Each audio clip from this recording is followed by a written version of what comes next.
Welcome to Leaf Status Report for January 7th, 2026. Today, we've simulated the rest of the NHL regular season 11,000 times, with the Leafs' performances across all simulations forming this distribution. For those of you who tuned in yesterday, you may remember me saying that I could not fathom the Leafs being able to beat the Panthers by 3 goals yesterday. Take a wild guess what happened. The Leafs beat the Panthers 4-1, which unfortunately I wasn't quite right about that goal differential being enough for the Leafs to reel the Panthers in today. However, the Leafs are now very close to them in our expected points race, as we'll see when we get to the table.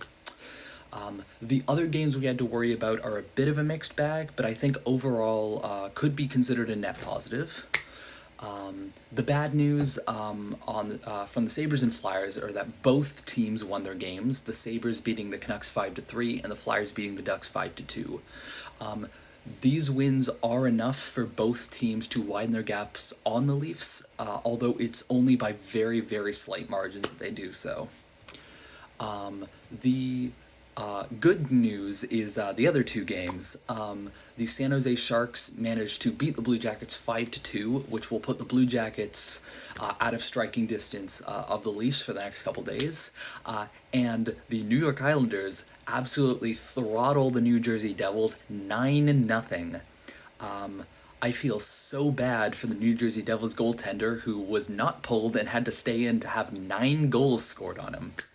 Anyway, we weren't really expecting the Leafs to reel in the Islanders anytime soon anyway, and believe it or not, the Islanders actually don't gain that much of a gap on the Leafs over yesterday.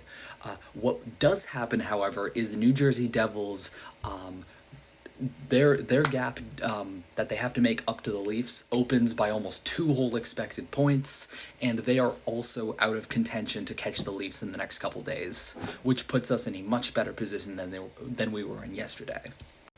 The Leafs gained 0.88 expected points today, going from 91.11 yesterday to 91.99 today.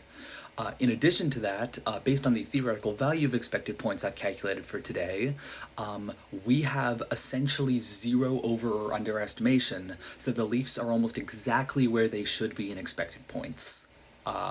If we had the ability to simulate every single potential season.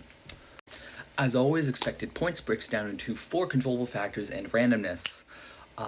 From their game yesterday, since the Leafs won but were expected to score 1.16 expected points, we get a clean gain of 0.84 expected points from game result alone.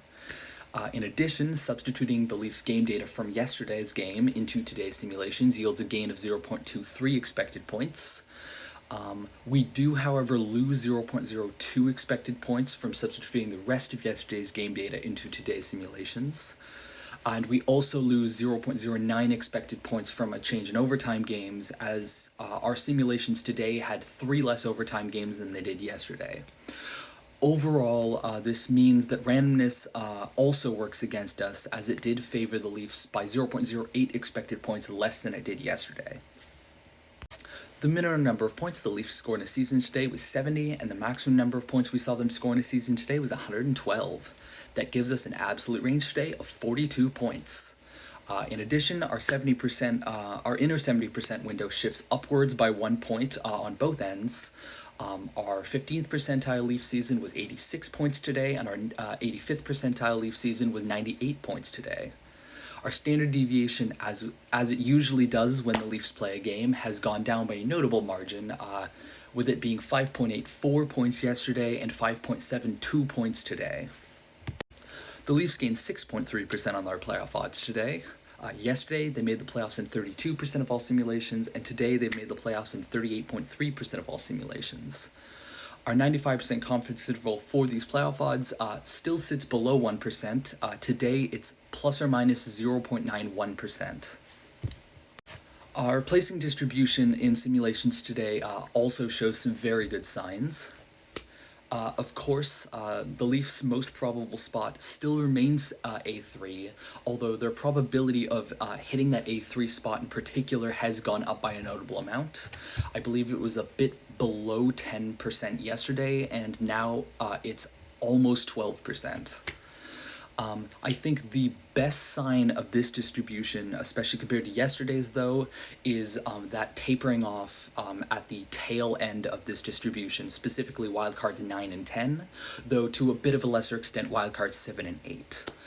What that's really showing us here is that the Leafs are getting a bit closer to really contending with those lower Atlantic divisional finishes, in addition to fighting a bit better for those higher wildcard spots, or perhaps just middle wildcard pack, which is honestly still a good sign based on how the Leafs seem to be doing at the moment in the standings. Consulting the table, unfortunately, the Leafs' win yesterday didn't gain them any positions. They're still projected to finish wildcard 6 in expected points. However, we can see a lot of those margins have thinned by a considerable amount. Running over the key margins to start, the Leafs now sit 17.4 expected points behind the division-leading Tampa Bay Lightning. That gap has gone up, especially because the Tampa Bay Lightning did manage to beat the Colorado Avalanche, who, of course, are essentially favored to win against every single team they play at this point. They now sit 6.59 expected points behind second in the Atlantic, held by Montreal. That margin has gone down considerably, as has the margin to A3, still held by the Detroit Red Wings, which is now down to 3.07 expected points. Most importantly, though, is that margin outside of the playoffs. Today, that margin has gone below 2 expected points, as the Leafs now sit only 1.71 expected points outside of the playoffs, with that threshold team now being the Pittsburgh Penguins. Now, I think most importantly here is just the fact that we can see wildcards 4 and 5 are within sniffing distance now. They're not even chasing distance, it's just the Leafs breathing down their necks. Now, that Buffalo Sabres margin, as I did mention while I was going over yesterday's game results, has slid up ever so slightly, but it's still below 2 points, which means I do think with a good performance in the Leafs' next game, which, mind you, is against the Flyers tomorrow, I think they can chase that down in one game. As do I think they could technically, with a sufficiently good performance against the Flyers, chase down that wildcard 2 spot in the next game they play, but it does have to go very well. Looking at the general EP spread across the entire league, unfortunately, the Leafs are still in that bottom 50%. They're sitting in 19th place league-wide in expected points. However, there are 17 teams still within one standard deviation of them. Beyond this, only 5 of those 17 teams sit below the Leafs, with the other, of course, 12 sitting above them. And out of those 12, 6 of them are within 2 expected points. So there is a lot of potential in the Leafs' next game to start chasing a lot of those teams down and increase their projected league standing. Today we have 1 and/or 2 key games. Our first key game, which may or may not count as key, depending on whether or not you have any faith the Leafs will ever catch Montreal in the standings, is the Montreal Canadiens hosting the Calgary Flames at 7:30. Now, the reason I say this is perhaps a key game is just because that expected points yield is so far above 1 that if Montreal loses in regulation, it gives a good chance for the Leafs to reel them in by a considerable margin.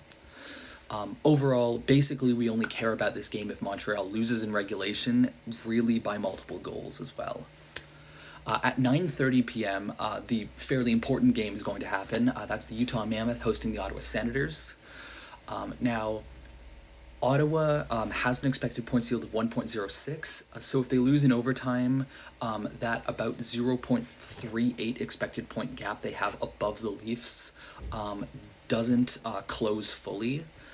However, I think with the Leafs playing the Flyers the next day, we might be fine with that anyway if we're willing to rely on the fact the Leafs will win that game. A quick look at the Canadian teams. Unfortunately, it's really only Edmonton and Montreal that we can put a lot of stock in for making the playoffs, but Ottawa and Toronto, I do think at least one of them will. I think it's going to be either or, though, not both. Looking at the President's Trophy gives us a bit of a change. Tampa Bay is up to second.